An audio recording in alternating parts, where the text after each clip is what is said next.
Meghan Markle, this truly has to hurt, but we did warn her, and more importantly she failed to take notice. What am I talking about? Hi, good morning, Neil Sean here in the very heart of London.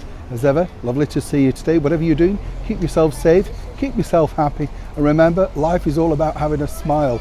That's right. As the wonderful Ken Dodd, I don't know if you know him, he was a brilliant comedian that we lost a couple of years ago now here in the United Kingdom. I think he was 90 years old. He managed, of course, to make people laugh for well over 70 years. Brilliant comedian. Had a big hit song, called Happiness.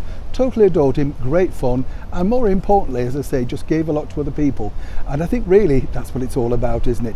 Keep smiling, keep being happy, and more importantly, share the love. Back as ever though to your breaking roll story of the day. This particular story really is something that we could have told you about that was going to be happening, about 3-4 years ago now, because as I've often told you here in the media, you're hot then you're not. And way back, when Harry and Meghan decided to Megxit and go off and seek their fortune independently, everybody was giving them bravo and everything like that. Of course, it was unfortunate for them that the pandemic did strike, because whatever big plans people had, and they were not alone, they all went south simply because, people's lives changed. We lost lots of people. It was a terrible time. Let's not forget that.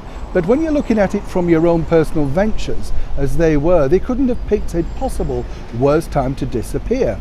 Now, we've also mentioned to you that, because of the Duke and Duchess of Cambridge now heading over to the United States of America for their Earthshot charity, which has now become an independent charity nonetheless, a lot of people are going to be very interested over in the States. Told you about how celebrities simply migrate to the next big thing.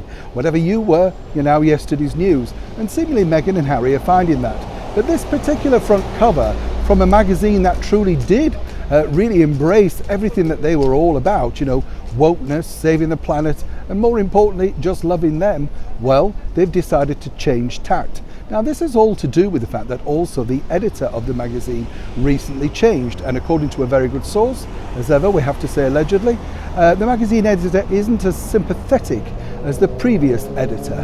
What you could really read that to be is simply this: they're just simply not selling as much. That's the big factor. If they were still selling magazines, they would be on the front cover.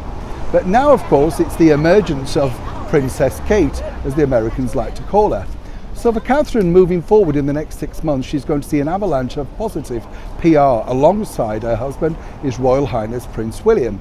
This is all to make sure that they get those exclusive pictures, interviews and crumbs that, of course, William and Kate may throw their way during that very soon to be successful tour.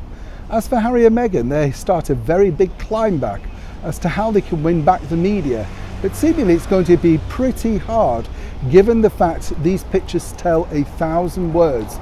The empty auditorium at the United Nations speech for Prince Harry really did a lot of damage, and I'm not reveling in that at all, but I just know the media. Once they see a picture like that, they decide whether they're with you or not. And the first of many, seemingly, People magazine have decided, for now at least, they're not. Neil Sean in the very heart of London.